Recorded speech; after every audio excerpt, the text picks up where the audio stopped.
Good morning, everyone. It is a beautiful, sunny, bright and sunny, staying sunny day.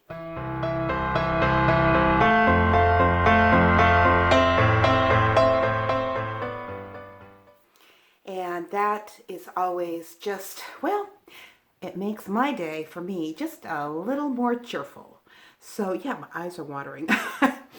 But anyways, what I did early this morning is, well, maybe I had to back up and tell you what I did on Saturday morning. And that is, I made some artisan bread dough. And this was a recipe that I had never done before. I got it off of the Big Family Homestead, and I thought, I'm going to give this a try. So I went ahead and I followed her directions, and I knew I would not be able to make it because it needs to sit overnight in the refrigerator. I knew I wouldn't be able to make it on a Sunday, so I knew I had to wait until the following week. And she said it could take you can keep it in the refrigerator up to 2 weeks. So that was good. But anyways, I got it out today and I followed directions, and I thought maybe I had messed it up because she said to let it sit on parchment paper for 40 minutes. And I'm looking at this dough and I'm like, this isn't raising. This is just like I put it here. It hasn't, raised at all.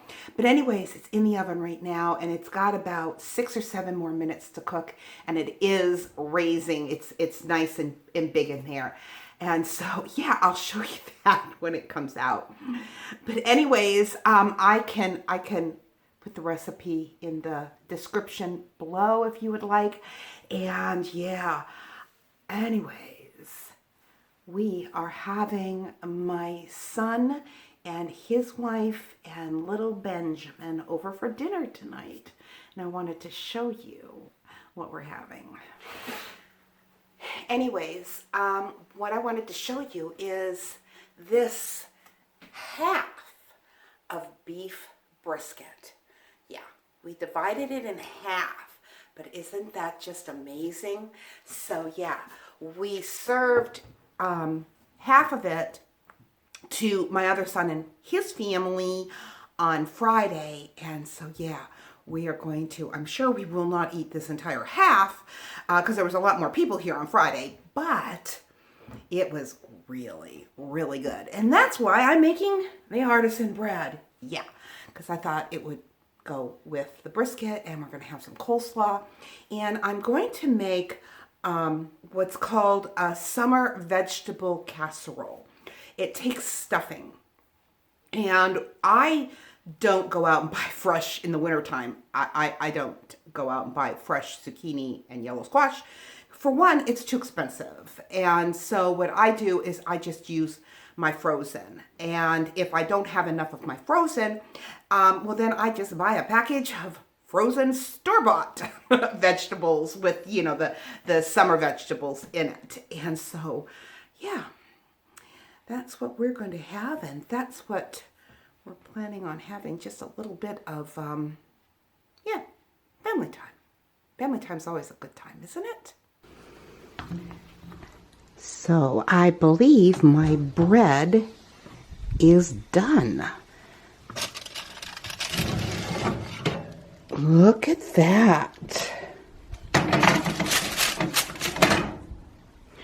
I must say, I am amazed that it turned out as well as it did, because it looked like 2 little blops of dough when I put it on this pan. Now, one of the things that made this a little bit different is the fact that you didn't knead it at all. And I've done a no-knead artisan bread before, but this was just ultra simple. I mean, you basically just mix the stuff together, threw it in the refrigerator, covered it, left it. You have 2 weeks to use it, and then you just floured a little bit of surface, and you didn't knead the dough. You just divided the dough in half, or in the loaf sizes that you wanted, and covered it with a little bit of that flour, and just kind of shaped it into a ball and set it on a piece of parchment paper and let it sit there for 30 minutes or 40 minutes. And then when that was done, you put it on a hot pan. You had your pan already in the oven as your oven was heating, and it was a 450-degree oven on top of that. And you also had another smaller pan then underneath that when you put your bread into the oven, you put water into that pan, and that steamed the oven then and helped make it crispier. That was, what she said anyways. And now before I put it in the oven, I did coat the bread with some egg that was mixed up, and then I sprinkled on, she said you could put whatever seasoning you wanted. So I took some rosemary, some basil, and a little bit of garlic powder, and I just kind of mixed it up in a little bowl and just kind of sprinkled it over that egg wash that was on top. And then she said you needed to score the dough. She says otherwise the dough can blow out, kind of like poof, out on one side. So I just scored it, just with 4 scores, which is what made it look so pretty. And yeah, you baked it for exactly 30 minutes. So I just thought that was rather interesting. So yeah, I'll let you know how it tastes because we won't be eating it until later tonight. But it sure does smell good and it looks delicious. So yeah, here's hoping that it really is a thumbs up. Anyways, yeah, my husband's still not working, which is a little disappointing, I gotta tell you. I mean, he does seem to be feeling better. I'm not hearing him wheezing anymore when he breathes. So the medication that she seems to have put him on is apparently working. We won't know until a week from today. That's when we'll know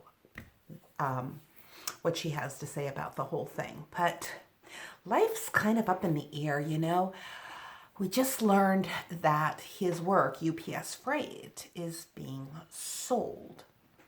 Yeah.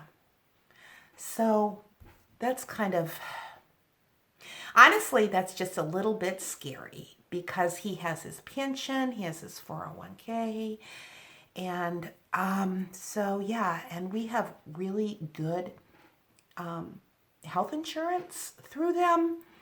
So yeah, this is kind of like puts a little bit of a uncertainty into our lives. But like I said before, even with uncertainty, we have the hope of Jesus Christ, and we have the assurance that he loves us, he cares for us, and he's watching over us. And so I'm just holding on to what his word tells me and not allowing my mind to start running down that road of what if, and oh my goodness, this could happen, and what if this, and no, I'm not going to go there. I'm just going to wait and see with expectancy that God does have this all within his control, because he has everything in his control, doesn't he? Which I thought would lead me to our devotion today, because it kind of reminded me of Gideon. Everything that's going on in the world today.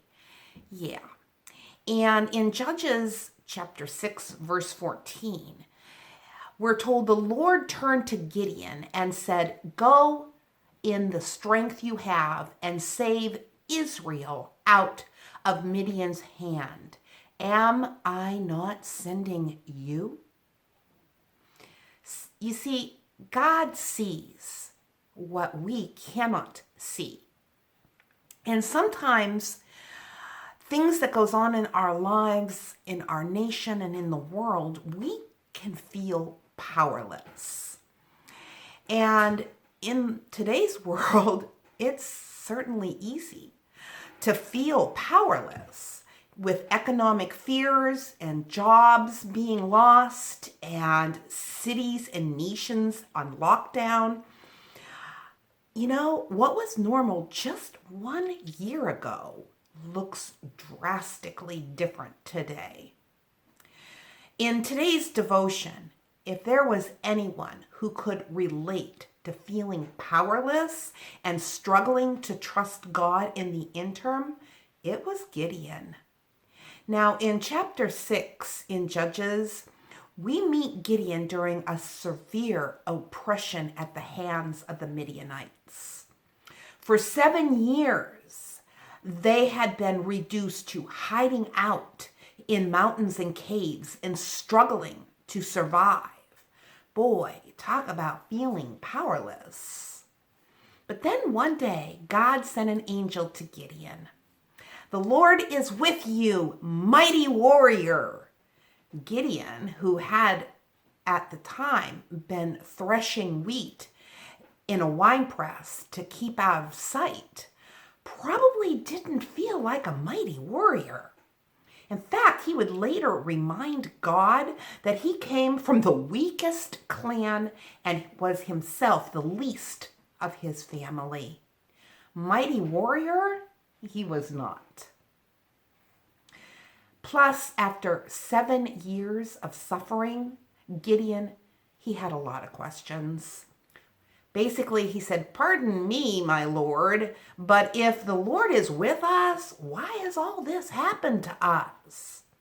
The Lord has abandoned us." In other words, Gideon was asking what many of us might be asking God right now. What happened? Why aren't you doing something?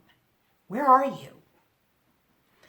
Look how God responds, though, in verse 14 of our verse today.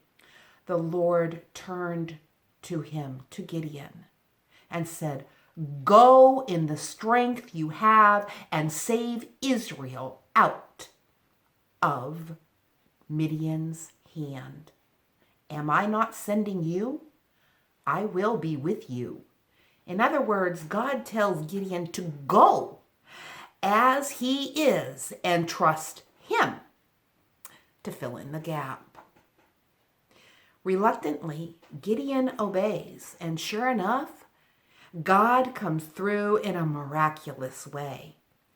Gideon became the mighty warrior that God saw in him and led a vastly outnumbered army to victory against the Midianites. We all go through seasons of feeling powerless, where our hope wanes. Perhaps the current events are testing your faith today. If so, then be encouraged by Gideon's story. And remember, God is more powerful than even the biggest obstacle.